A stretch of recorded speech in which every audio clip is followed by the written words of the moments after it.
یا ایھا الذین آمنوا، اے لوگو جو ایمان لائے ہو، یعنی یا ایھا اسی طرح ہے جیسے پیچھے آپ یا ایھا الناس میں پڑھ چکے ہیں.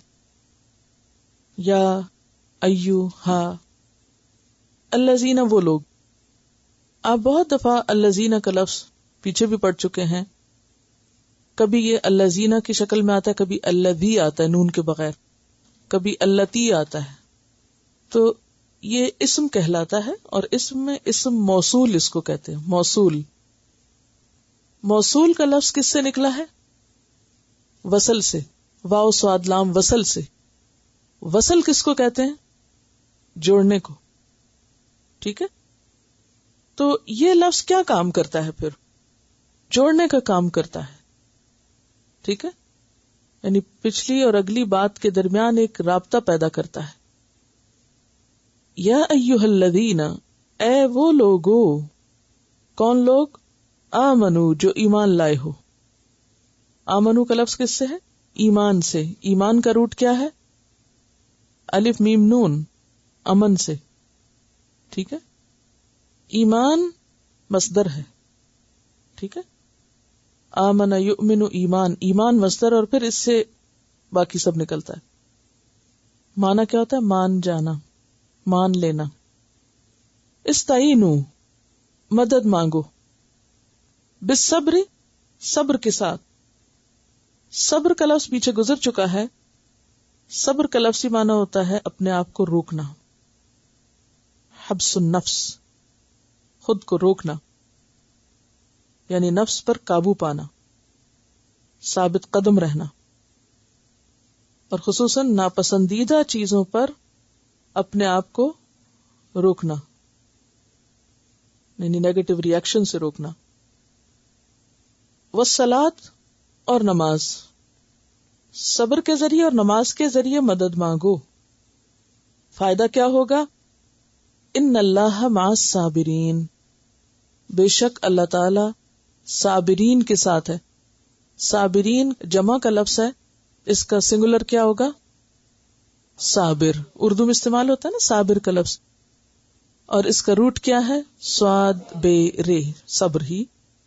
مراد ہے اس سے وہ لوگ جو اپنے جذبات پر قابو پانے والے ہیں، جو شکوے شکایت سے پرہیز کرنے والے ہیں، جو اپنے آپ کو روک کے رکھتے ہیں غلط کاموں سے.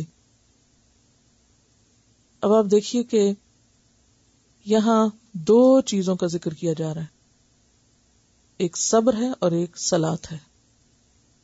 دونوں کس سے شروع ہو رہے ہیں؟ صاد سے.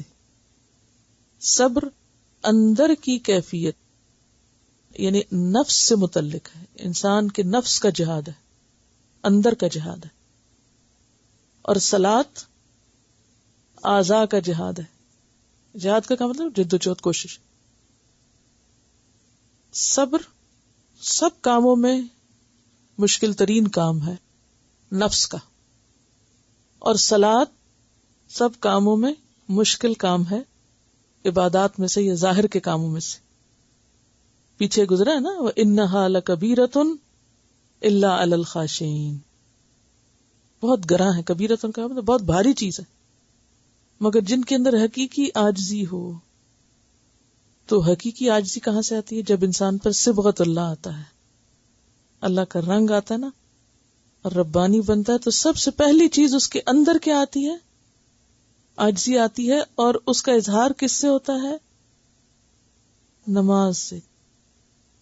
یعنی آپ کتنے ربانی بنے ہیں، اپنی نمازوں کا جائزہ لے لیجئے کہ نماز کتنے شوق سے پڑھتے ہیں، یا نماز کیسی ہے. کیونکہ نماز ایک معیار ہے نا، پیمانہ ہے. رنگ نظر آتا ہے نا، تو رنگ کہاں نظر آئے گا؟ کسی کام میں، بظاہر کسی عمل میں نظر آئے گا نا، اور اس میں سے ایک عمل کیا ہے؟ نماز. تو اب آپ دیکھیے کہ انسان کے اندرونی یعنی نفس کے کاموں میں مشکل ترین کام صبر، اور بیرونی کاموں میں یعنی جسم کے اعضاء سے لیے جانے والے کاموں میں مشکل ترین کام نماز ہے، جو انسان پہ بھاری ہوتی ہے. تو پھر فرمایا کہ ان اللہ مع الصابرین، اللہ صابرین کے ساتھ ہے. یہ نہیں کہا مسلین، نمازیوں کے ساتھ ہے. کیوں؟ صبر اور نماز میں سے بھی زیادہ مشکل کام پھر کون سا ہے؟ صبر زیادہ مشکل ہے. نماز کے لیے بھی صبر چاہیے. اگر نماز مشکل ہے تو صبر بھی مشکل ہے، لیکن اگر ان کو آمنے سامنے رکھیں تو پھر صبر اور مشکل ہے. اسی لیے پھر کیا کہا کہ جو صبر کرے گا میری مدد اس کے ساتھ. یا ایھا الذین آمنوا، اے لوگو جو ایمان لائے ہو، استعینوا بالصبر والصلاۃ، مدد مانگو صبر اور نماز کے ساتھ. ان اللہ مع الصابرین، بے شک اللہ صبر کرنے والوں کے ساتھ ہے. پارے کی ابتدا میں تبدیلی قبلہ کا حکم ہے، پھر نعمت کے تمام کرنے کا، وَلِأُتِمَّ عَلَيْكُمْ نِعْمَتِي، اور پھر ذکر اور شکر کا حکم ہے. نعمت کے ملنے پر انسان کے لیے ذکر اور شکر ضروری ہے، اور ذکر اور شکر کے تقاضے پورے کرنے کے لیے صبر ضروری ہے اور اللہ کی مدد ضروری ہے. تو اس لیے کیا فرمایا کہ اے لوگو جو ایمان لائے ہو، صبر اور نماز کے ساتھ مدد حاصل کرو. یعنی جب تم اپنی ذمہ داری نبھانے لگو گے، اس نعمت کا اعلان کرو گے، اظہار کرو گے، اس کو عام کرو گے، تو لازماً راستے میں مشکلات آئیں گی. اور جب مشکلات آئیں گی تو پھر عموماً دو راستے ہوتے ہیں. نمبر ایک یہ کہ انسان اس مشکل کا مقابلہ کرے، اس کے مقابلے میں جم جائے، استقامت اختیار کرے. اور نمبر دو، پیچھے پلٹ جائے، واپس پلٹ جائے. اب آپ دیکھیے کہ واپسی کا راستہ اگرچہ آسان ہے لیکن انجام بڑا خطرناک ہے. یعنی اگر انسان دین کا راستہ چھوڑتا ہے یا دین کو لوگوں تک پہنچانے کا یا امت وسط کی حیثیت میں اپنی ذمہ داری پوری کرنے کا جب کام انسان شروع کرتا ہے تو اس میں انسان کو مشکل تو ضرور ہوتی ہے، بہت سی مخالفتیں سامنے آتی. اب عافیت کا گوشہ کیا ہے کہ وہ پیچھے پلٹ جائے، کام چھوڑ دے، لیکن اس کا انجام تو خطرناک ہے. اللہ آپ کو نعمت دے رہا ہے، ایک عہدہ دے رہا ہے، ایک مقام دے رہا ہے، ایک انعام دے رہا ہے، اور آپ اس کو پھینک کے جا رہے ہیں. اس کو ایک چھوٹی سی مثال سے سمجھیے کہ مثلا اگر فوج میں کسی شخص کی ترقی ہوئی اور وہ جرنیل بن گیا، تو جرنیل بننا کیا ہے؟ ایک مقام ملنا ہے نا، لیکن ساتھ ہی کیا ہے؟ ذمہ داری میں اضافہ. اب اگر یہ جرنیل یہ سوچے کہ اگر کوئی جنگ ہوئی، یعنی ویسے میں جرنیل رہوں گا، شوق سے اس عہدے کو قبول کروں گا، لیکن اگر کہیں کوئی جنگ کا خطرہ ہوا تو میں ریزائن کر جاؤں گا اور چھوڑ کے گھر چلا جاؤں گا. تو آپ خود سوچیں کہ وہ کیا طریقہ اختیار کر رہا ہے، کیا رویہ اختیار کر رہا ہے. ایسے موقع پر اس شخص کو جسے دنیا میں اتنا بڑا عہدہ ملا، اس کا کیا فرض بنتا ہے کہ وہ بھاگ جائے، چھوڑ جائے، لوگوں کو مصیبت میں ڈال دے. وہ جم جائے. جم جانے میں دو مشکلات ہیں. ایک تو یہ ہے کہ جو وقتی تکلیف ہے سو ہے، اس میں اپنی جان بھی رسک پر ہے اور اس میں ناکامی بھی ہو سکتی ہے اور انجام کے اعتبار سے مشکل بھی ہو سکتا ہے، رسکی کام ہے نا. اور دوسرا راستہ کیا ہے، دوسری آپشن کیا ہے کہ وہ جنگ جیت جائے اور بہادری کے جوہر دکھائے اور پھر وہ ایک تمغہ حاصل کرے. تو اب آپ دیکھیے کہ یہ دونوں چیزیں ہیں نا اس کے لیے. وہ ہے تو رسک پر، لیکن دونوں آپشنز میں سے ایک آپشن اس کے لیے لازم ہے. اب آپ دیکھیے کہ اسی طرح امت مسلمہ کے فرد کی حیثیت سے اگر اللہ تعالی ہمیں کوئی موقع دیتا ہے، کوئی چانس دیتا ہے کہ ہم اس کے دین کے پیغام کو لوگوں تک لے جائیں، تو اس میں دونوں چیزیں ہو سکتی. ایک ہے کامیابی کا راستہ کہ آپ سکسیسفل ہوں، جو آپ کرنے جا رہے ہیں اچیو کر لیں. دوسرا یہ کہ آپ وقتی طور پر کامیاب نہ ہو، نقصان اٹھائیں، حتیٰ کہ آپ کی جان بھی جائے، جیسا کہ اگلی آیت میں آ رہا ہے۔ اب یہ راستہ جو ہے کہ آپ کامیاب ہوں وقتی طور پر، اگر یہ نہ حاصل ہو اور اس کی بجائے دنیا میں بظاہر ناکامی ہو جائے، دوسرا راستہ آپ کو دیکھنا پڑے کہ دنیا میں آپ کو کچھ نہیں ملا اور آپ نے اپنی جان بھی کھو دی، تو بظاہر وہ ناکامی لگتا ہے، لیکن حقیقت میں وہ بھی ایک کامیابی کا راستہ ہے۔ تو بات یہ ہے کہ یہ دنیا اللہ نے امتحان کے لیے بنائی ہے، ہمیں امتحان کے لیے بھیجا ہے، آرام کے لیے، انعام کے لیے یہاں نہیں بھیجا۔ یعنی یہاں ہمیں اللہ نے آرام اور انعام کے لیے نہیں بھیجا۔ پہلے تو ہمیں یہ غلط فہمی اپنے اندر سے نکالنی پڑے گی۔ ہماری بہت بڑی مشکل کیا ہے کہ ہم اپنے بارے میں اور اس دنیا کے بارے میں درست نظریہ ہی نہیں رکھتے کہ ہم یہاں آئے کیوں ہیں۔ ہم سب نے کیا سوچ رکھا ہے کہ ہم یہاں کیوں آئے ہوئے ہیں دنیا میں؟ اگر سیر نہ بھی سمجھے تو بھی ذمہ داری کا احساس بہت کم ہے۔ وہ رہنے کے لیے آئے ہیں، جتنا رہنا ہے، اب آ گئے ہیں تو رہ لیتے ہیں، رہ رہے ہیں، اور لوگ جو کر رہے ہیں ہم بھی وہی کر لیں، اب بس اپنی ذات کے لیے رہ رہے ہیں، جی رہے ہیں۔ اور کس چیز کی ہم سٹرگل کرتے ہیں، کس کے لیے سٹرائیو کرتے رہتے ہیں؟ دنیاوی سکسس کے لیے، دنیاوی کامیابی کے لیے، کہ ہمیں کچھ ملتا رہے، انعام ملتا رہے، یہاں ہمارا سٹیٹس بڑھتا رہے یا مال بڑھتا رہے یا کچھ بھی بڑھتا رہے۔ رہ رہے ہیں اس لیے کہ آگے اس دنیا میں، اس لیے رہنا ہے، رہ رہے ہیں۔ رہنے کا مقصد کیا ہے؟ کامیابیاں۔ کون سی؟ دنیا کی۔ لیکن وہ جو ذمہ داری ہے اور جو امتحان ہے اس کی طرف توجہ ہی نہیں ہے، وہ ہم سمجھتے نہیں۔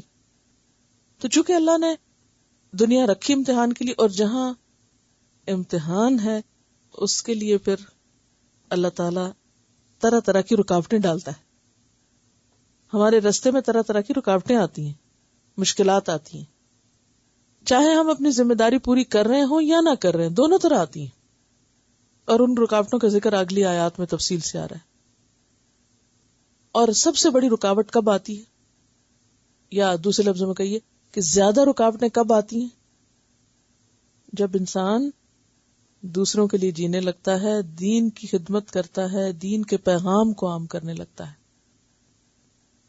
یعنی یہ نہیں ہوتا کہ آپ اپنی ذات کے لیے جی رہے ہیں تو رکاوٹیں نہیں، جب بھی ہیں، لیکن رکاوٹوں میں کئی گنا اضافہ ہو جاتا ہے، مشکلات میں کئی گنا اضافہ ہو جاتا ہے جب آپ دین کے راستے پہ چلتے ہیں۔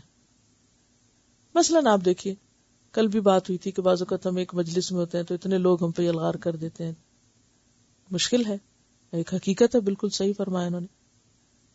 آپ دیکھیے کہ جب ہم دین کی تبلیغ نہیں بھی کرتے یا دین کی طرف نہیں بھی تھے تو بھی مشکلات تو تھی نا زندگی میں، کہ نہیں تھی؟ نوعیت مختلف تھی، کیونکہ زندگی ہے جو ٹیسٹ، مشکلات سے بغیر کوئی خالی نہیں۔ لیکن جو شخص بامقصد زندگی گزارتا ہے، اور خاص طور پر اس کی زندگی کا مقصد جب یہ بن جاتا ہے کہ وہ خیر کا پیغام دوسروں تک پہنچائے، تو لازماً مشکلات میں کئی گنا زیادہ اضافہ ہو جاتا ہے۔ اب جو ہی مشکل آئی تو ایک طریقہ کیا ہے کہ آپ فوراً اس کو چھوڑ دیں، اور جو بھی قریبی عزیز دوست رشتہ دار ہمارے پیارے ہیں وہ سب ہمیں کیا مشورہ دیتے ہیں؟ یہ کام چھوڑ دو، کیوں مشقت میں پڑتے ہو، اسے چھوڑو، خواہ آپ نے آپ کو مصیبت میں ڈالا ہوا ہے، طبیعت بھی خراب رہتی ہے تمہاری، اور اب اس بڑھاپے میں اور اس عمر میں، کسی کو کہتے ہیں اس جوانی میں اور کسی کو کہتے ہیں اس بڑھاپے میں۔ اب یہ ہے کہ انسان کے لیے اندرونی اور بیرونی دونوں طرح کی مشکلات ہوتی ہیں۔ اندرونی ہمارا نفس بھی تو رکاوٹ ڈالتا نا، سب سے پہلے ہم خود بھی نہیں جاتے ہوتے، پھر ہمارے بچے، شوہر، پھر ہمارے عزیز دوست رشتہ دار، پھر شیطان کے وسوسے، پھر social pressures, peer pressure, social pressure, یہ ساری چیزیں کیا ہیں؟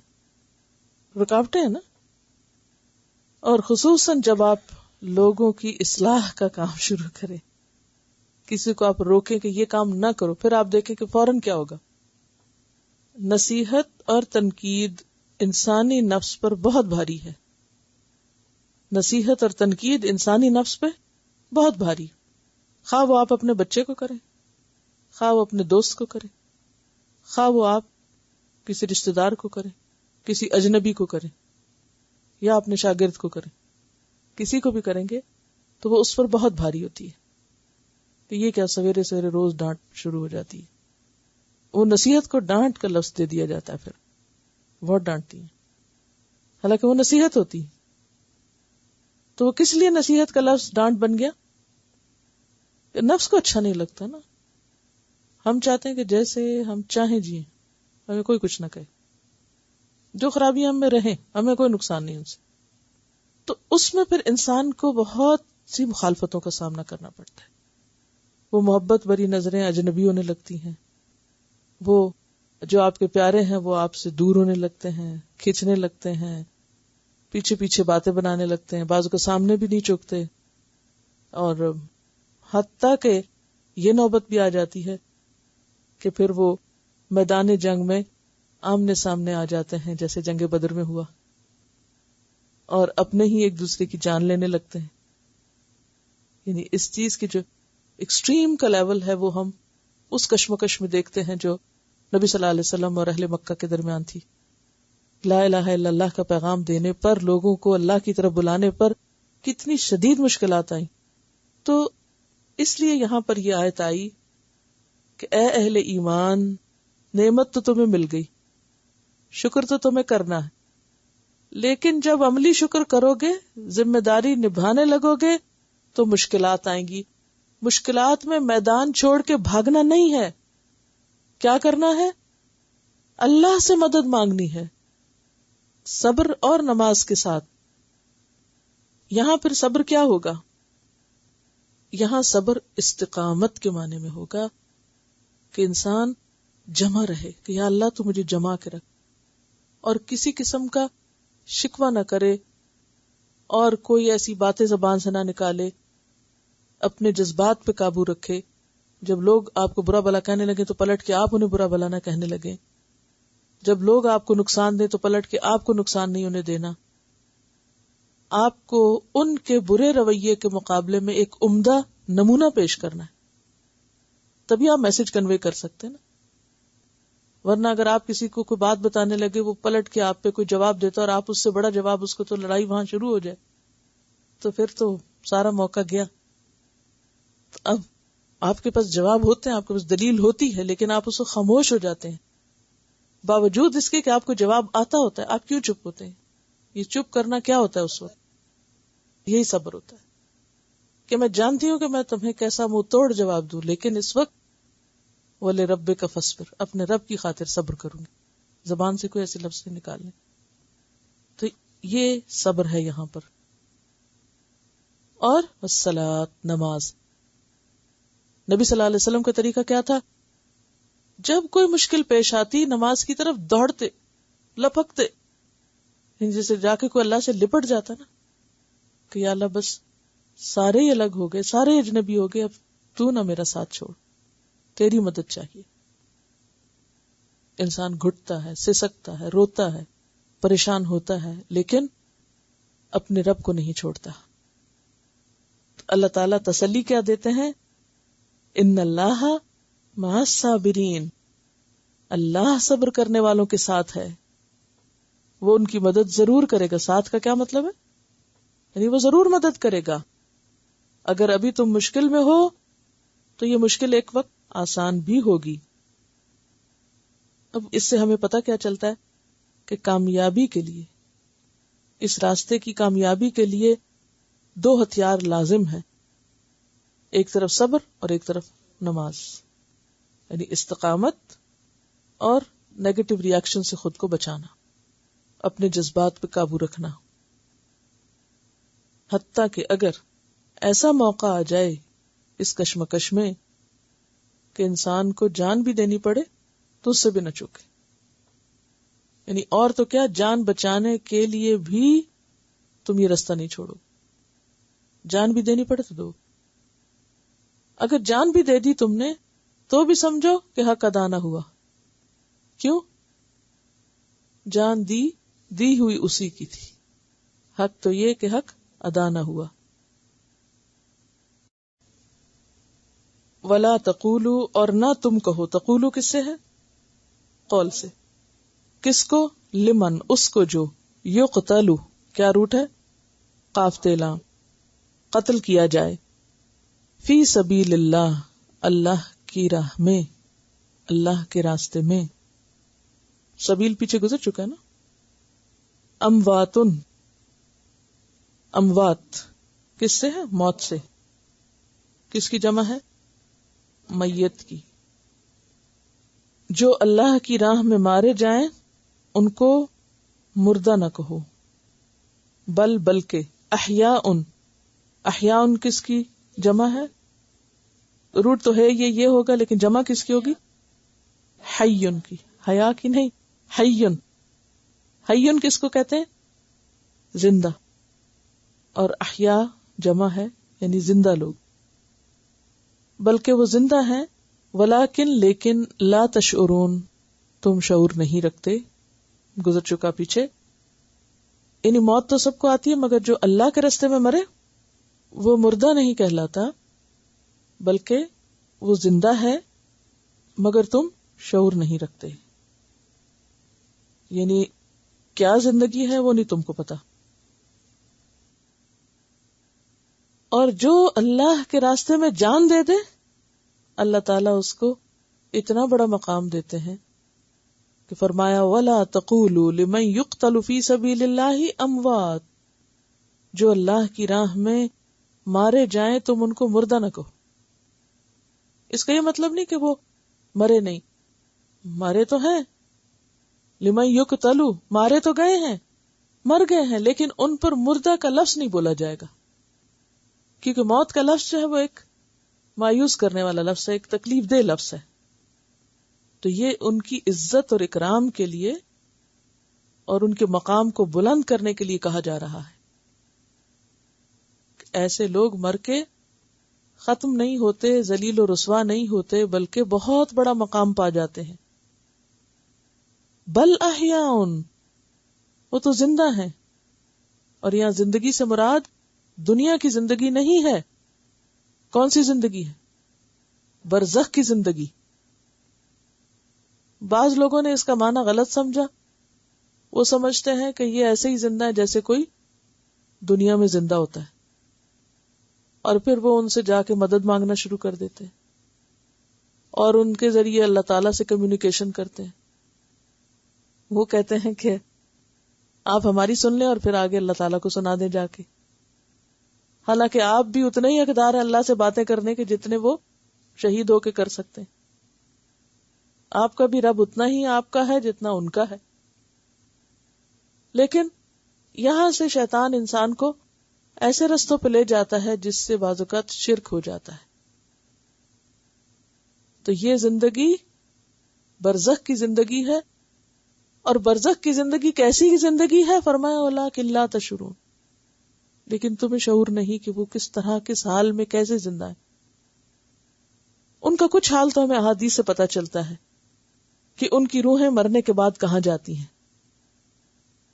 ویسے تو سب کی روحیں اوپر چلی جاتی ہیں، دنیا میں کوئی نہیں بھٹکتی ادھر ادھر. یہ جو ہم کہتے ہیں نا روحیں بھٹکتی پھر رہی، کوئی دلیل نہیں اس کے پیچھے.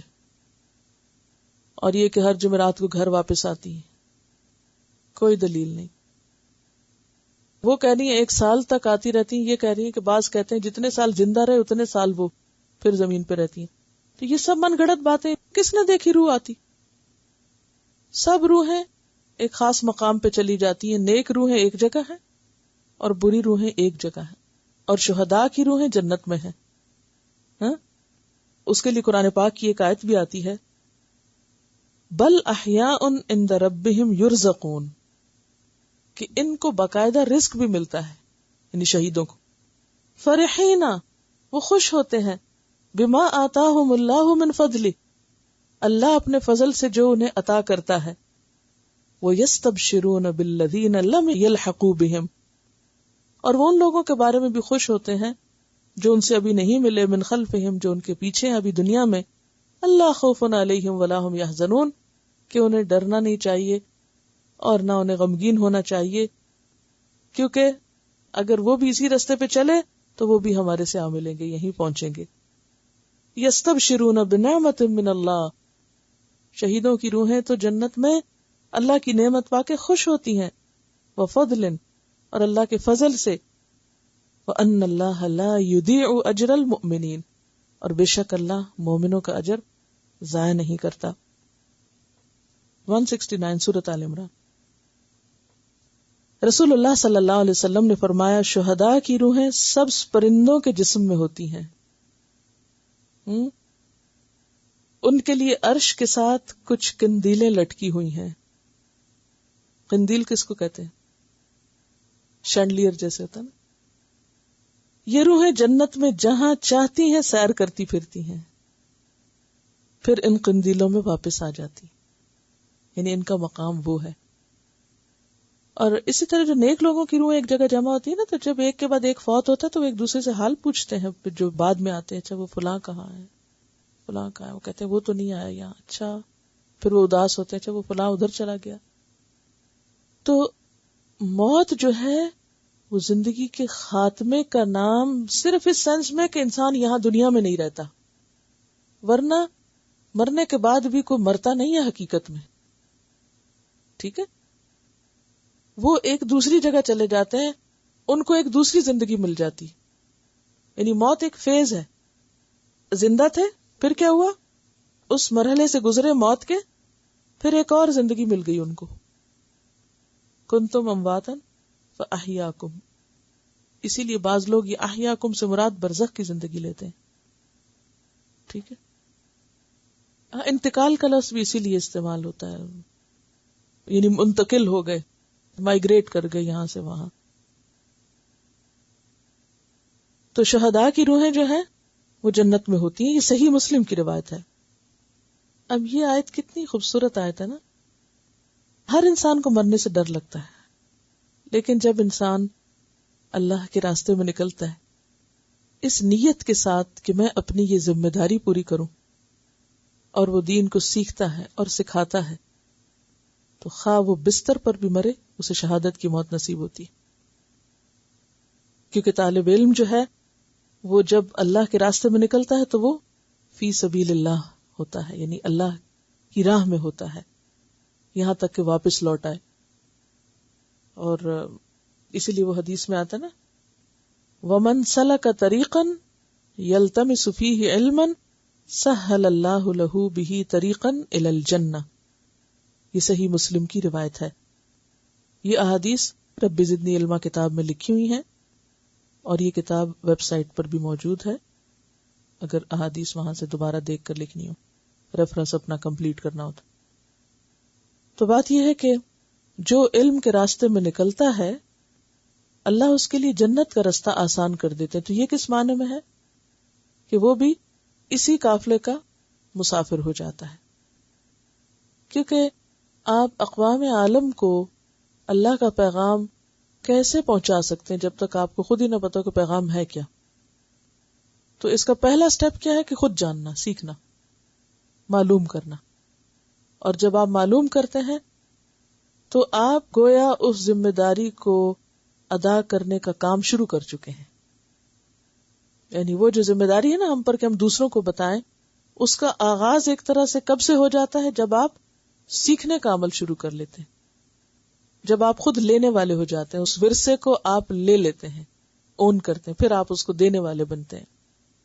تو اسی لیے پھر جو شخص اللہ کے راستے میں نکلتا ہے وہ فی سبیل اللہ شمار ہوتا ہے. اگر اس کی اس راستے میں موت آ جائے تو پھر وہ شہید شمار ہوتا ہے، خواہ وہ بستر پر ہی کیوں نہ مر جائے.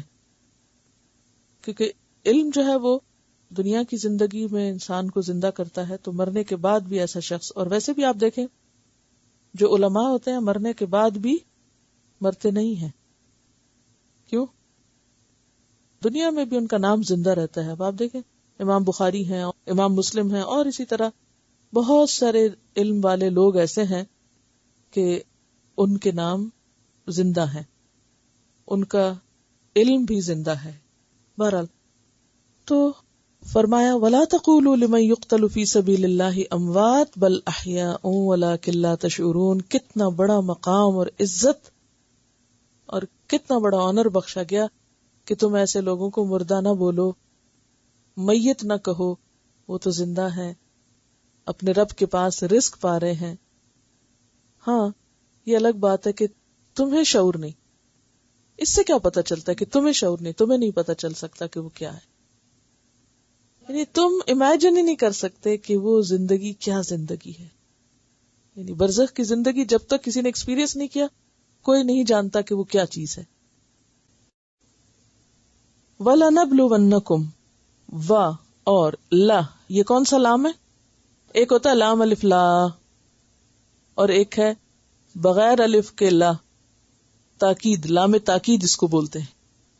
اب آپ دیکھیں کہ بہت سے لوگ جب قرآن پڑھتے ہیں تو وہ لا کی جگہ لا پڑھ جاتے ہیں اور لا کی جگہ کیا پڑھ جاتے ہیں؟ لا. دونوں کا ٹوٹل اپوزٹ معنی ہے. لا کا کیا مطلب ہے؟ نہیں، اور لا کا کیا مطلب ہے؟ ضرور ایسا ہے. ٹھیک ہے، تو اب اگر آپ نے لا کو لا پڑھ دیا تو آپ نے معنی بدل دیا. تو اب اس کو یوں نہیں پڑھ سکتے ولا نبلونکم، نہیں، معنی ہوگا ہم نہیں آزماتے. یہاں ہے لنبلونکم، ایک حرکت ہے. اور نبلونا میں نون کے اوپر جو شد ہے نا، جہاں بھی شد آتا ہے نا، جیسے لا تموتن، نبلونا، فلنولین، لتکونن، جس کے آخر میں نون کے اوپر شد آ جائے، نون مشدد آ جائے، تو اس میں تاکید ہو جاتی، ضرور کا معنی آ جاتا ہے. ٹھیک ہے، اب یہ آپ یعنی غور و فکر سیکھ رہے ہیں کہ الفاظ کو جب پڑھیں بھی تو اس میں دیکھیں کہ یہ ملتا جلتا ہے. یعنی ساؤنڈز بہت میٹر کرتی ہیں، اسی لیے قرآن کو سننے کے لیے کہا گیا ہے. وَلَنَبْلُوَنَّ، شد کا کیا مطلب ہوتا ہے؟ شدت والی چیز. یعنی شدت کیوں آئی جب ایک نہیں دو؟ اگر سنگل ہو اور جزم اس کے اوپر ہو، مثلا من کا نون کیا ہے؟ سنگل ہے، یہ اس کا کوئی شاید تشدید کچھ نہیں ہے، کوئی تاکید نہیں ہے اس میں. ٹھیک ہے، وَلَنَبْلُوَنَّكُمْ، ہم ضرور آزمائیں گے تم کو، بِشَيْءٍ، ساتھ کسی چیز کے، من الخوف، خوف میں سے، والجوع، اور بھوک. اب خوف کا روٹ خے واو فے ہے، جو کا جیم واو عین ہے. جو کہتے ہیں بھوک. وہ نقص، اردو میں استعمال ہوتا ہے نقص، کیا معنی ہوتا ہے؟ خرابی کے لیے استعمال ہوتا ہے، لیکن عربی میں نقص کا معنی ہوتا ہے نقصان، یعنی کمی، کم کرنا، گھٹانا. نقص من الاموال، اموال کس کی جمع ہے؟ مال کی، مالوں کی کمی یعنی. والانفس، انفس کس کی جمع؟ نفس کی، نفسوں کی کمی. والثمرات کس کی جمع ہے؟ ثمرۃ، ان کی. ثمرہ کس کو بولتے ہیں؟ ثمرہ زمین کی پیداوار کو کہتے ہیں، جیسے اناج، سبزی، پھل، جو کھانے کے کام آتی ہے. ٹھیک ہے، زمین کی پیداوار. ثمرہ کیا ہے؟ زمین کی پیداوار جو کھانے کے کام آتی ہے، خواہ وہ اناج ہو، گرینز ہو، خواہ وہ سبزی ہو، ویجیٹیبلز، خواہ وہ پھل ہو. یہ سب کیا کہلاتے ہیں؟ ثمرہ. والثمرات وبشر الصابرین، بشر روٹ کیا ہے؟ بشارت کس کو کہتے ہیں؟ خوشخبری، ایسی خبر جس سے چہرہ تمتما اٹھے. کیونکہ خوشی کا تعلق کس سے ہے؟ خوشی انسان کی کہاں محسوس ہوتی ہے؟ ہاتھوں پہ. آپ خوش ہو، ہاتھوں کو دیکھیے اپنے، کچھ نظر آتا ہے اس پہ؟ نہیں آتا نا، لیکن چہرے پہ نظر آتا ہے. اسی لیے چہروں کا ذکر بہت آتا ہے. قرآن پاک میں آتا ہے کہ قیامت کے دن کچھ چہرے تر و تازہ ہوں گے. وجوہ یومئذ ناظرہ الی ربہا ناظرہ، کچھ چہرے اس دن تر و تازہ ہوں گے، اپنے رب کی طرف دیکھ رہے ہیں. اگر وہ جو دیکھنے کی خوشی ہوگی ہر چیز سے بڑی ہوگی. تو انسان کچھ چیزیں سن کر خوش ہوتا ہے، کچھ دیکھ کے خوش ہوتا ہے. بشر، خوشخبری دے دو، کس کو؟ الصابرین، صبر کرنے والوں کو. وَلَنَبْلُوَنَّكُمْ، اور البتہ ہم ضرور آزمائیں گے تم کو. امتحان تو ہوگا، آزمائش تو آئے گی. اللہ تعالیٰ خود ہی بتا رہے ہیں کہ ضرور آنی ہے. بی پریپیئرڈ، ضرور ضرور آزمائیں گے تم کو. بشیء، ساتھ کسی بھی چیز کے، کوئی بھی چیز ہو سکتی ہے. ان میں سے یہ جو لسٹ آگے دی جا رہی ہے، ان میں سے کوئی بھی چیز ہو سکتی ہے. اور کسی کی کسی طرح ہر شخص مختلف طریقوں سے آزمایا جاتا ہے. من الخوف، خوف میں سے. اور آپ کو معلوم ہے کہ مدینہ کے مسلمانوں پر خوف کے کیسے کیسے بادل منڈلاتے تھے. کتنی چھوٹی سی کمیونٹی تھی، ہجرت کر کے لوگ لٹے پٹے آئے تھے، اور مدینہ کے جو انصار تھے انہوں نے ان کو بھی سنبھالا دیا تھا. اور پھر ساتھ جنگ بدر ہو رہی ہے، پھر جنگ احد ہو رہی ہے، اور اس کے بعد جنگ احزاب تک تو خوف کا ایسا حال تھا کہ قرآن پاک میں آتا ہے اس وقت سارے لوگ اکٹھے ہوئے کہ ہنالک ابتلی المؤمنون وزلزلوا زلزالا شدیدا، کہ اس موقع پر تو مسلمان بری طرح آزما لیے گئے، شدید ترین طریقے سے ہلا دیے گئے. اور اتنا خوف تھا مدینہ میں کہ حدیث میں آتا ہے، بخاری کی روایت ہے، ایک دفعہ نبی صلی اللہ علیہ وسلم نے فرمایا کاش آج رات کوئی میرا پہرا دے تاکہ میں سو سکوں. یعنی اتنا خوف تھا کہ سو بھی نہیں صحیح طرح سکتے تھے. یہ سن کر سعد بن ابی وقاص رضی اللہ تعالی عنہ یعنی مسلح ہو کر آگے اسلحے کے ساتھ، اور کہا یا رسول اللہ صلی اللہ علیہ وسلم میں پہرا دیتا ہوں، آپ سو جائیں. چنانچہ آپ نے اس طرح آرام فرمایا. یہ بخاری کی روایت ہے. بخاری کی ایک اور روایت ہے کہ ایک رات اہل مدینہ ایک خوفناک آواز سن کر گھبرا گئے. پھر وہ اس آواز کی طرف روانہ ہوئے کہ آواز کہاں سے آئی ہے.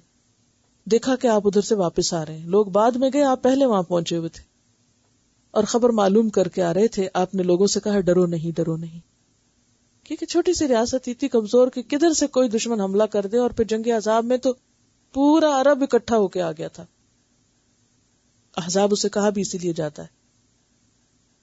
تو فرمایا کہ یہ تو ہم تمہیں ضرور آزمائیں گے، خوف تو ہوگا، تمہیں تیار کیا جا رہا ہے اقوام عالم کے سامنے ان ذمہ داریوں کو ادا کرنے کے لیے، اور تم سمجھتے ہو کہ کوئی سی مشکل سے بھی نہ گزرنا پڑے.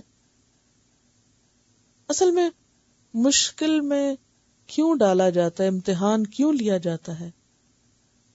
تاکہ کسی کی قابلیت کا اندازہ کیا جا سکے اور اس کی سنجیدگی کا بھی، کہ وہ اپنے ایمان میں کتنا سیریس ہے. جیسے محبت میں آزمائش ہوتی ہے نا، تو اسی طرح ایمان میں بھی آزمائش ہوتی ہے. اس کا مطلب کیا ہے کہ کوئی شخص اپنے کام میں کتنا سیریس ہے. مثلا آپ لوگ یہاں پڑھنے آتے ہیں، تو اگر کوئی شخص اس ڈر سے داخلہ نہ لے کے امتحان دینا پڑے گا، تو اس کا کیا مطلب ہے کہ وہ سیریس نہیں ہے پڑھنے میں، نان سیریس ہے. وہ آزاد رہنا چاہتا ہے، ٹھیک ہے جب جی چاہے آئے جب جی چاہے جائے. تو امتحان کا مقصد کیا ہے؟ جہاں ایک طرف قابلیت جانا، وہاں ایک طرف یہ بھی دیکھنا کہ کون اپنے اس کام میں کمیٹڈ ہے اور سنجیدہ ہے. جو سنجیدہ ہوگا پھر وہ اس کے لیے پریپیئرڈ بھی ہوگا، تیاری بھی کرے گا. حالانکہ اللہ کے رسول اللہ کے محبوب تھے، صحابہ کرام رضی اللہ عنہم ورضوا عنہ، اللہ ان سے راضی ہو چکا تھا، لیکن اس کے باوجود آزمائش، تاکہ دیکھا جائے کہ واقعی کتنے سنجیدہ ہیں، کتنے سیریس ہیں، کتنے سچے ہیں، کتنے خالص ہیں. پھر فرمایا والجوع، بھوک میں سے، یعنی تم اس رستے پر آئے ہو تو تمہیں مشکلات آئیں گی. بعض اوقات تمہیں تمہارا کاروبار، تمہاری نوکری، تمہارے حالات ایسے بھی ہو سکتے ہیں کہ تمہیں کھانے کے لیے نہ ملے، اور صحابہ کرام پر ایسے حالات بہت گزرے. صحیح بخاری کی روایت ہے، حضرت ابو ہریرہ کہتے ہیں میں نے صفہ والوں میں 70 آدمی ایسے دیکھے. صفہ والے کون تھے معلوم ہے آپ کو؟ جی، جو مختلف قبائل سے آئے تھے، مسلمان ہوئے اور پھر مدینہ میں ہی آپ کے قریب رہ گئے، یعنی مسجد کے پاس ہی ایک چبوترا تھا جہاں یہ لوگ رہتے تھے. تو یہ لوگ دن رات ایک تو دین سیکھتے تھے، اور دوسرا یہ کہ جب کبھی کوئی جنگ وغیرہ ہوتی تو ایک طرح سے اسٹینڈنگ آرمی کا کام بھی دیتے تھے. تو حضرت ابو ہریرہ کہتے ہیں، کیونکہ حضرت ابو ہریرہ خود کن میں سے تھے؟ اصحاب صفہ میں سے تھے. یہ وہ لوگ تھے جن کی فیملیز وہاں مدینہ میں نہیں تھی، فیملیز کہیں اور تھی، یعنی جیسے وہ کسی ہاسٹل ہوتا ہے نا جیسے، تو اس طرح مسجد کے پاس رہ رہے تھے. کہتے ہیں میں نے صفہ والوں میں 70 آدمی ایسے دیکھے ہیں جن کے پاس چادر تک نہ تھی. ظاہر ہے کہ کاروبار کرنے کا تو وقت ہی نہیں تھا، پیسے کمانے کا وقت نہیں تھا، کیونکہ اگر پیسے کماتے، کاروبار کرتے، تجارت کرتے تو پڑھتے کب؟ 2 کام ایک وقت میں تو نہیں ہو سکتے نا. یا تو فقط تہبند تھا یا فقط کمبل تھا، یعنی اتنی منیمم چیزوں سے گزارا کیا انہوں نے، اپنی ضروریات کم کر دی. مشن آگے آ گیا، ضروریات پیچھے چلی گئی. جسے انہوں نے گردن سے باندھ رکھا تھا، نہیں ایک ڈریس، 1 سنگل چادر ہوتی تھی وہی لپیٹتے تھے، یعنی قمیص اور شلوار نہیں ہوتی تھی، یا کرتا اور تہبند نہیں ہوتا تھا، صرف تہبند، اسی کو لپیٹ کے اسی کو اوپر گردن میں باندھ لیتے تھے اور وہ قمیص کا کام دیتا تھا. آپ نے شاید ایسے نظارے نہ دیکھے ہوں. مجھے بنگلہ دیش جانے کا اتفاق ہوا اور میں نے اپنی آنکھوں سے لوگوں کو ایسے ڈریس میں دیکھا ہے. بعض علاقوں میں وہاں بھی بہت غربت ہے کہ لوگ ایک ہی چادر لیتے ہیں، یعنی عورتیں ساڑی کا بلاؤز نہیں ہے ان کے پاس، وہ اسی کو نیچے لپیٹ کے اسی کو اوپر لپیٹ لیتی ہیں، اور پھر بعض اوقات شدید ننگی بھی ہوتی ہیں اس میں، کیونکہ ذرا جھکے یہاں ذرا آگے پیچھے ہوئے تو وہ کھل گیا سطر سارا، تو بلاؤز نہیں ان کے پاس. تو انہی اصحاب صفہ کے پاس قمیص نہیں ہوتی تھی، ایک چادر صرف، جسے وہ نیچے سے لپیٹ کر اوپر، اور 1-2 نہیں تھی، یہ 70 لوگ ایسے تھے جو کسی کی آدھی پنڈلیوں تک پہنچتا، کسی کے ٹخنوں تک، جسے وہ اپنے ہاتھ سے سمیٹتے رہتے اس ڈر سے کہ کہیں ان کا سطر نہ کھل جائے. حالانکہ یہ اپنے گھروں میں رہتے، تجارتیں کرتے، کام کاروبار کرتے، تو ان کے پاس بہت کچھ ہوتا اپنے پہننے کھانے پینے کو. حضرت عائشہ نے اپنے بھانجے عروہ بن زبیر سے کہا، میرے بھانجے، یہ ان کے شاگرد بھی تھے، ہم پر ایسا وقت گزر چکا ہے کہ ہم ایک چاند دیکھتے، پھر دوسرا چاند، یعنی 2 مہینے گھر میں آگ نہیں جلتی تھی. عروہ نے کہا، خالہ پھر تمہاری گزر کس چیز پہ ہوتی؟ پھر آپ گزارا کیسے کرتے تھے؟ حضرت عائشہ نے فرمایا، انہی 2 کالی چیزوں پر، یعنی کھجور اور پانی. اتنا ضرور تھا کہ چند انصاری لوگ آپ کے ہمسائے تھے جن کے پاس بکریاں تھیں. وہ آپ صلی اللہ علیہ وسلم کے لیے بکریوں کا دودھ تحفے کے طور پر بھیجا کرتے تھے، جس سے آپ ہمیں بھی پلاتے تھے. یعنی کوئی ایسی چیز نہیں ہوتی تھی جسے کک کر کے کھا سکے. پانی اور کھجور، پانی اور کھجور. اسی لیے جو مکہ سے لوگ آئے تھے وہ کھجور کے عادی نہیں تھے، وہ دودھ اور گوشت کے عادی تھے.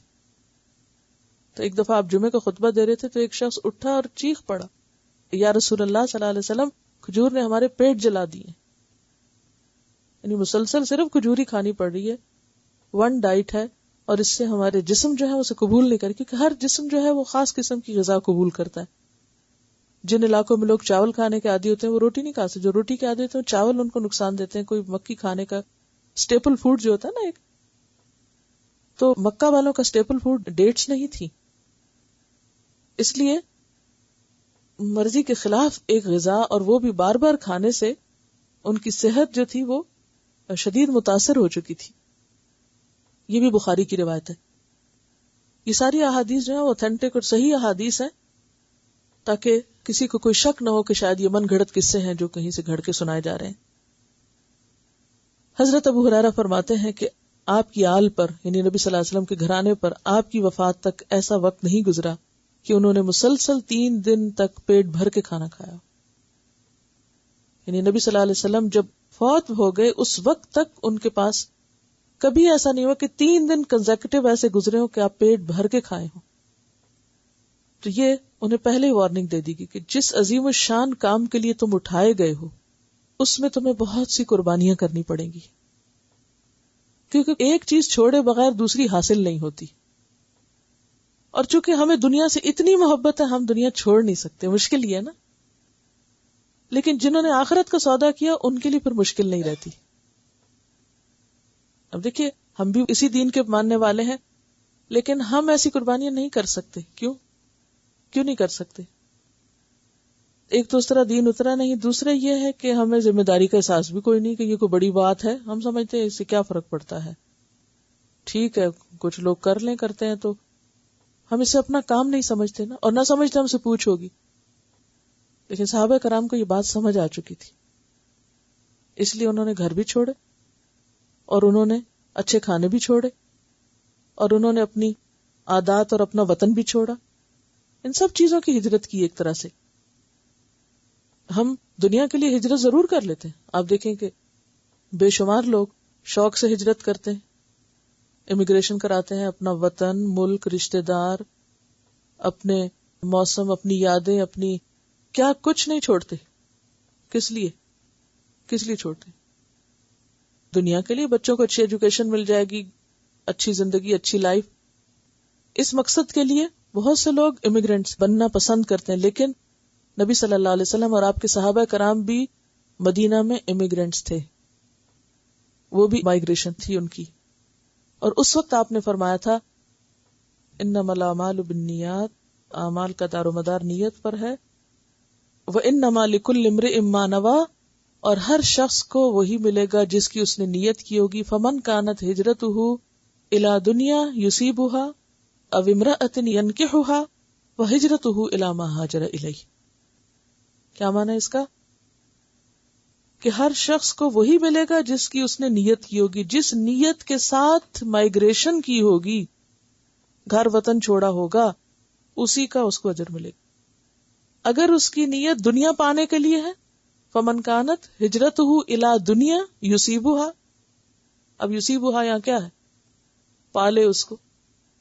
اب امرأۃ، یا کسی عورت کی خاطر اس نے ہجرت کی، ینکحها کہ اس سے شادی کرے، فہجرتہ الی ما ہاجر الیہ، تو اس کی ہجرت ویسی ہی لکھی جائے گی جس نیت کے ساتھ اس نے ہجرت کی، یعنی اس کو وہی ملے گا.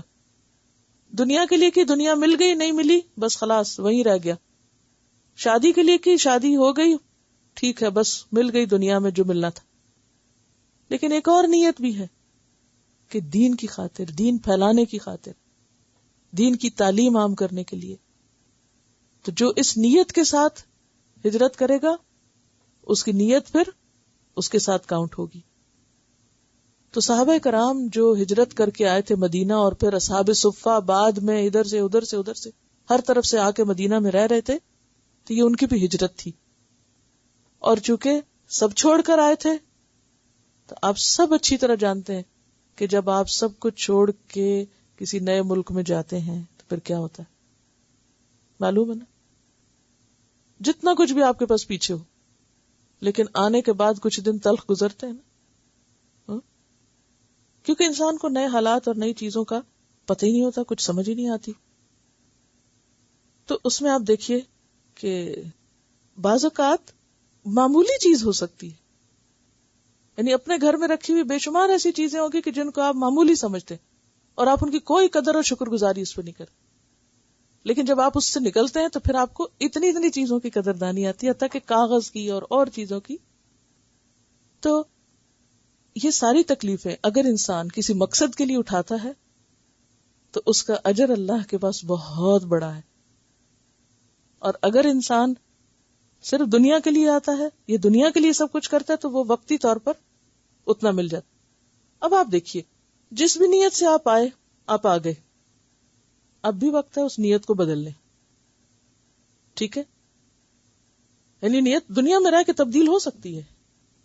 چلنے سے پہلے اگر نہیں بھی تو اب کر لیں کہ اب اگر ہم یہاں رہ رہے ہیں تو اب ہم ایک مقصد کے لیے رہیں گے. اور وہ مقصد کیا ہے؟ کہ ہمارے ارد گرد اللہ کے پیارے بندے جو رہ رہے ہیں، جو لا علمی میں زندگی گزار رہے ہیں، ان کے لیے کچھ کریں گے. اور اس کے لیے دل میں تڑپ اور ہمدردی لانا ضروری ہے. ہمدردی انسانوں کی لانا بے حد ضروری ہے. اور خیر خواہی اور یک طرفہ خیر خواہی ہوئی، کچھ بھی کریں لیکن آپ کی خیر خواہی، تب جا کے آپ میسج کنوے کر سکتے ہیں. اور اس کے لیے انسان پھر جب تڑپتا ہے نا، پھر دعائیں بھی مانگتا ہے.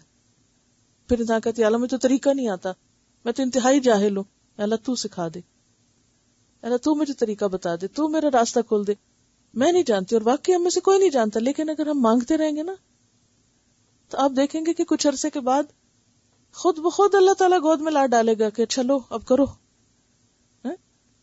ضروری نہیں ہوتا ہم آج مانگے اور کل ہی کر لیں، لیکن نیت کا درست کرنا اور پھر تڑپ کا لانا بے حد ضروری ہے تاکہ انسان ایک مقصد کے لیے جیے، اور اگر کوئی مشکلات آئیں بھی تو ان کا صرف یہ نہیں کہ دنیا کا رونا دھونا جاری رکھیں، بڑے مقصد کے لیے ان کو برداشت کریں تو اللہ تعالیٰ اس پر اجر بھی بے شمار دے گا، کیونکہ پیچھے کہا اللہ صبر کرنے والوں کے ساتھ ہے، یہاں کیا کہا بشر الصابرین، خوشخبری دے دو صبر کرنے والوں کو، یعنی بشارت ہے، اللہ کا ساتھ ہے۔ یہ کتنی بڑی نعمتیں ہیں، کتنا بڑا مقام ہے کہ کسی کو اللہ کہے میں تمہارے ساتھ ہوں۔ پھر کیا فرمایا وَنَقْصٍ مِّنَ الْأَمْوَالِ، مالوں کی کمی۔ حضرت ابو موسیٰ اشعری فرماتے ہیں کہ ہم 6 آدمی آپ کے ساتھ ایک لڑائی کو نکلے، سواری کے لیے ہم سب کے پاس ایک اونٹ تھا۔ 6 لوگوں کے لیے کیا سواری تھی؟ ایک اونٹ، باری باری اس پہ سوار ہوتے، چلتے چلتے ہمارے پاؤں پھٹ گئے، چلتے چلتے پاؤں پھٹ گئے، اور ابو موسیٰ اشعری کہتے ہیں میرے تو پاؤں پھٹ کے ناخن بھی گر پڑے۔ اس حال میں ہم پاؤں پہ چیتھڑے لپیٹتے تھے چلنے کے لیے، جوتا تو تھا ہی نہیں، کپڑے لپیٹ کے، کہ زمین بھی تو آپ دیکھیں عربوں کی کتنی گرم۔ اسی لیے اس لڑائی کا نام غزوہ ذات الرقاع، چیتھڑوں والی لڑائی پڑ گیا، یعنی اس جنگ کا نام پھر کیا ہو گیا؟ ذات الرقاع، یہ آپ نے پڑھا ہوگا تاریخ میں۔ تو یہ مالوں کی کمی، والانفس، اور جانوں کی کمی۔ غزوہ احد میں 70 لوگ شہید ہوئے۔ اسی طرح ایک موقع پر کچھ لوگوں نے کہا ہم مسلمان ہو گئے، ہمیں پڑھانے والے بھیجیے، تو آپ صلی اللہ علیہ وسلم نے 70 کے قریب بہترین مدینہ کے قاری بھیجے، اور راستے میں ان کے ساتھ دھوکا ہوا، ان لوگوں نے ان کو مار ڈالا۔ تو آپ دیکھیں کیسا غم۔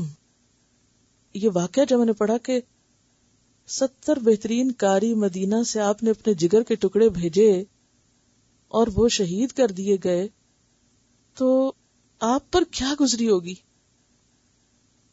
یعنی انسان کسی کو تعلیم دیتا ہے، اتنی اس پہ محنت لگتی ہے، پھر انسان کا کیا دل چاہتا ہے کہ پراسپر کرے، بڑھے پھلے پھولے، یہ دوسروں کے لیے فائدے کا بنے، اور کس طرح وہ ہاتھ سے نکل جائے تو دکھ کا کیا عالم ہو۔ آپ لوگ نہیں یہ دکھ سمجھ سکتے، کیونکہ کسی کے ساتھ اس طرح کا تعلق ہو اور پھر اس کیفیت سے گزرے تو آپ کو معلوم ہوگا۔ تو یہاں پر فرمایا کہ اس راستے میں تو بہت سی مشکلات آئیں گی، مال بھی کم ہوں گے، جانیں بھی کم ہوں گی، جانیں بھی جائیں گی۔ کوئی میدان جنگ میں جائیں گے تو کوئی دھوکے سے جائیں گے، تو کوئی کسی حادثے سے، تو کوئی کسی بھی طرح۔ والثمرات، اور تمہارے ثمرات یعنی پھل، کھانے پینے کی چیزیں۔ جنگ تبوک میں کیا ہوا تھا؟ کھیت پکے ہوئے تھے، کٹائی کا وقت تھا، کہا چب چلو 600-700 کلومیٹر دور چلو مدینہ سے۔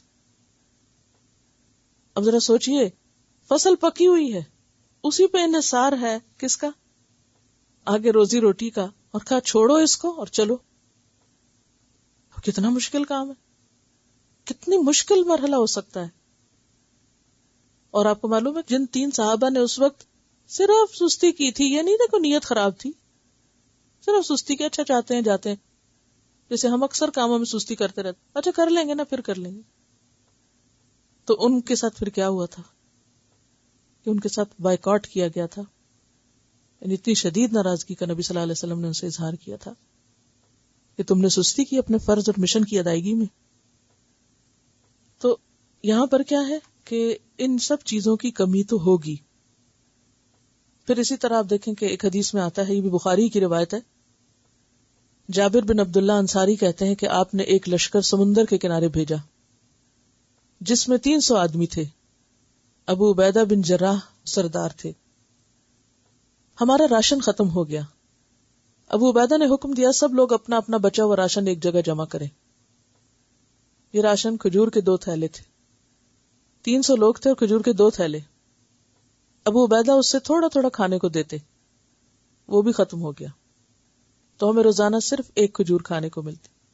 واہب نے جابر سے پوچھا بھلا 1 کھجور سے کیا بنتا ہوگا؟ جابر کہنے لگے وہ 1 کھجور بھی غنیمت تھی، جب وہ بھی نہ رہی تو ہمیں اس کی قدر معلوم ہوئی۔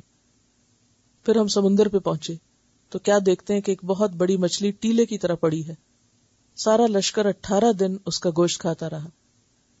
جب ہم چلنے لگے تو ابو عبیدہ نے حکم دیا کہ اس کی 2 پسلیاں کھڑی کی جائیں. وہ اتنی اونچی تھی کہ اونٹ پر کجاوا کسا گیا تو وہ اس کے نیچے سے نکل گیا. یعنی اتنی بڑی مچھلی تھی وہ, جس کو پورا لشکر پہ 18 دن. یعنی اللہ تعالیٰ ایسے موقع بھی پھر لاتا ہے کہ اپنے بندوں کو رزق دیتا ہے. بہرحال تو یہاں پر فرمایا کہ ہم ضرور تمہاری آزمائش کریں گے, خوف سے بھی, بھوک سے بھی, مالوں کی کمی سے, جانوں کی کمی سے, پھلوں کی کمی سے, یعنی کھانے پینے کی چیزوں کی کمی سے. وبشر الصابرین, اور خوشخبری دے دو صبر کرنے والوں کو. یہاں صبر پھر کیا ہوگا کہ جو ایسے حالات میں اس راستے سے واپس نہ لوٹیں, جمے رہیں, واپس نہ لوٹیں, جمے رہیں. الذین, وہ لوگ, اذا, جب, اصابتہم, پہنچتی ہیں ان کو. یہ اصابہ کا روٹ ہے سواد واو بے, صوب. ایک صوب ثے سے بھی ہے, اس کا کیا معنی ہوتا ہے؟ کپڑا. تو یہ سواد سے صوب ہے. اصابہ, صوب کا لفظی معنی ہوتا ہے تیر کا نشانے پہ جا کے لگنا, تیر کا نشانے پہ جا کے لگنا. اب آپ دیکھیے کہ اسی سے پھر صائب الرائے لفظ آپ نے پڑھا ہوگا, درست رائے والا. یعنی اس نے وہ بات کی جو نشانے پہ جا کے لگی, بالکل ٹھیک, ایکوریٹ. ٹھیک ہے. اب آپ دیکھیے کہ ہر وہ چیز جو ٹھیک نشانے پہ جا کے لگے, چاہے وہ اچھی ہو یا بری, وہ مصیبت ہوتی ہے. مصیب ہوتا ہے پہنچنے والا, ٹھیک نشانے پہ جا کے لگنے والا. تو یہ جو کسی کے اوپر بھی کوئی مصیبت آ جاتی ہے نا, وہ بھول کے نہیں آتی. کیا فلسفہ ہے اس کے پیچھے آپ کو معلوم ہے؟ کوئی بیمار ہو گیا یا کسی کے ساتھ کوئی اور حادثہ ہو گیا, تو وہ ایسے ہی بائی چانس ہی ہو گیا؟ نہیں, وہ اس کو ہونا تھا. وہ اتری تھی بیماری اور ڈھونڈ رہی تھی اس کو, اور اسی پہ پڑنی تھی, کسی اور پہ نہیں. جیسے موت, تو جب کسی کی موت آتی ہے تو وہ ایسے ہی بھول کے جس کی جی چاہے جان لے لیتے ہیں فرشتے؟ نہیں. موت کو مصیبت کہتے ہیں نا, یا موت کی مصیبت بولتے ہیں ہم لوگ. تو وہ پہنچتی ہے کہاں؟ جہاں اس نے پہنچنا ہوتا ہے. بیماری ہو, نقصان ہو, حادثہ ہو, ان سب چیزوں کے لیے ہم کیا لفظ بولتے ہیں؟ مصیبت. جو لفظ مصیبت ہے نا, یہ اٹ سیلف نیوٹرل ورڈ عربی میں. ٹھیک ہے. یعنی مصیب کا مطلب ہوتا ہے پہنچنے والا, یعنی درست نشانے پہ پہنچنے والا. ٹھیک ہے. پھر اس کا جب عام استعمال ہوا تو مصیبت کو ایک نیگیٹو معنی میں لے لیا گیا کہ پریشانی والی بات جو ہے اس کو مصیبت سمجھنے لگے. ورنہ اصل میں لفظ مصیب اور مصیبت کا معنی ہے آنے والی, پہنچنے والی, یعنی صحیح جگہ پہنچنے والی. ٹھیک ہے. یعنی جو لکھی تھی, جو آنی تھی, وہ آ گئی. اسی لیے حدیث میں آتا ہے ما اصابک لم یکن لیخطئک, جو تجھے پہنچا وہ تجھ سے خطا ہونا ہی نہیں تھا. وما اخطأک, اور جو تجھ سے خطا ہو گیا, تجھ پہ نہیں آیا, کسی اور پہ آ گیا, لم یکن لیصیبک, وہ تجھ پہ نہیں آنا تھا. اس سے کیا پتہ چلتا ہے؟ یعنی تقدیر, یہی تقدیر. اللہ تعالیٰ نے ہر ایک کو آزمانا ضرور ہے. کسی کے لیے کچھ رکھا ہوا ہے, وہ اس کو پہنچنا ہے. کون کون سی چیزیں جن کا یہ پیچھے ذکر آیا نا, خوف, ڈر. کون کس چیز سے ڈرے گا, اور ڈرنے والی چیزیں وہ اس کو, جس کو پہنچنی ہے اسی کو. اسی طرح بھوک, اسی طرح مال کی کمی, جان کی کمی, کو فوت ہو گیا, پھلوں کی کمی, فصل خراب ہو گئی. تو یہ بائی چانس نہیں ہو گئی, یہ آپ کے مقدر میں لکھا تھا کہ آپ کو اس سے ٹیسٹ کیا جائے گا, آپ کی آزمائش اس طرح ہونی ہے. جی تیز بارش, اس میں بھی آنے کا مفہوم ہوتا ہے نا, اوپر سے نیچے آتی. اس میں یہی طریقہ آپ اختیار کریں گے تو غور و فکر، اور پھر آپ سوچیں گے کہ بارش کا معنی کیوں، اس کا روٹ یہی کیوں ہے، اس میں کیا کامن چیز آپس میں ملتی جلتی ہے. کیونکہ بارش بھی ہیپ ہیزرڈلی تھوڑی برستی ہے. ہاں کیسے آتی ہے؟ جہاں برسنا ہوتا ہے وہیں برستی آ کے. ٹھیک ہے نا. اللہ تعالیٰ نے مختلف وقتوں میں مختلف جگہوں کے لیے ایک پورا پلانر مقرر کیا ہوا ہے، اور جتنی برسنی ہوتی ہے اتنی برستی. آپ کو پتا ہے یہ بات ثابت شدہ ہے کہ جتنی بارش اترتی ہے ایکوریٹلی اتنا ہی پانی آسمان پہ چڑھتا ہے سمندر کا، یعنی اس میں کمی بیشی نہیں ہوتی. اتنا زبردست بیلنس ہے، میزان ہے کہ ایک طرف سے اترتا ہے اور دوسری طرف دوبارہ واپس چڑھ جاتا ہے. اس کو واٹر سائیکل کہتے ہیں آپ. تو یہ پورے حساب کے ساتھ ہے، درست تقدیر اور پیمانے کے ساتھ ہے کہ اترنا کتنا اور چڑھنا کتنا ہے. جی. مصیبت قالو، قالو انہوں نے کہا یا وہ کہتے ہیں، انا للہ بے شک ہم اللہ کے لیے. لام یہاں ملکیت ہے، ملکیت کا نہیں، ہم اللہ کی ملکیت ہے. انا اور بے شک ہم الیہ اس کی طرف راجعون. کس کی جمع ہے؟ راجع کی. راجع فاعل کس کو کہتے ہیں؟ کرنے والا. فاعل کرنے والا، تو راجع رجوع کرنے والا. تو راجعون رجوع کرنے والے بہت سے لوگ. اچھا اس سے ملتا جلتا کوئی اور لفظ بتائیے مجھے فاعل کے وزن پر. شافع کون ہے؟ وہ شفاعت کرنے والا. کوئی اور؟ قانت تابعداری کرنے والا. اور نافع کیا معنی ہے؟ نفع دینے والا. کوئی اور؟ شاکر شکر کرنے والا. ذاکر ذکر کرنے والا. عابد عبادت کرنے والا. صابر صبر کرنے والا. ناصر مدد کرنے والا. زاہد پرہیزگار. اب اس طرح آپ ردم میں سوچا کیجئے، یعنی اس سے ملتا جلتا اور لفظ کیا ہے. یہ یاد کرنے کا ایک بہترین طریقہ ہے. ٹھیک ہے. اب اس کی جمع کیا ہوتی ہے؟ ناصر کی ناصرون، عابد کی عابدون، ساجد کی ساجدون، یا پھر دین ساجدین عابدین ناصرین راکعین.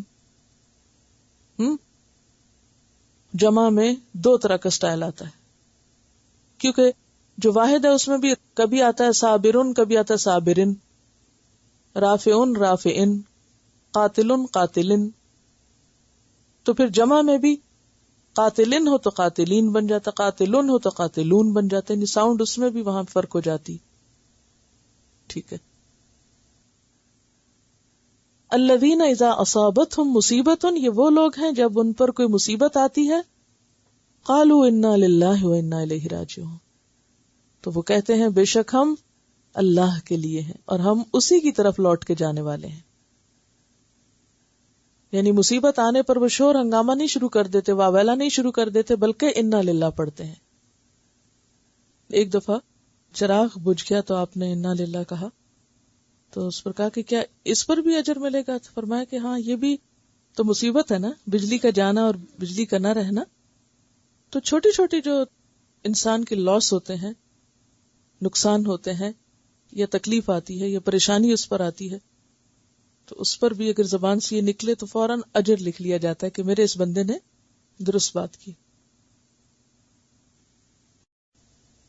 اولئک یہی لوگ، علیہم ان پر، صلواتن صلات کی جمع ہے، صاد لام واو روٹ ہے، دعا کرنا دعا دینا اس کا معنی ہوتا ہے. اگر اللہ تعالی کی طرف سے صلوات ہوں تو اس کا مطلب دعا دینا نہیں بلکہ رحمت نازل کرنا. بندے کی صلات کا کیا معنی ہوتا ہے؟ دعا. اور اللہ کی صلات رحمت. من ربہم ان کے رب کی طرف سے، ورحمتن اور رحمت، واولئک اور یہی لوگ، ہم وہ المہتدون وہ ہدایت پانے والے ہیں. روٹ کیا ہے؟ ہے ڈالیے. جو انا للہ پڑھنے والے ہیں ان کے لیے پھر کیا بشارت ہے؟ اولئک علیہم صلوات من ربہم ورحمہ وَأُولَئِكَ هُمُ الْمُهْتَدُونَ، یہی وہ لوگ ہیں جن پر اپنے رب کی طرف سے رحمتیں اترتی ہیں، برکتیں نازل ہوتی ہیں اور رحمت آتی ہے، اور یہی لوگ ہدایت یافتہ ہیں۔ یعنی کون ہدایت پر ہے؟ جو مصیبت آنے پر غیر معمولی حالات میں صبر سے کام لے، اللہ کی طرف رجوع کرے اور اس بات کا اظہار کرے کہ یا رب اگر یہ چیز چلی گئی تو ہم کون سا یہاں رہنے والے، ہم بھی جانے والے ہیں۔ یعنی کسی کو جاتا دیکھ کر وہ اپنی واپسی کا خیال ذہن میں لے آئے اور اس طرح اس کی مصیبت کم ہو جائے۔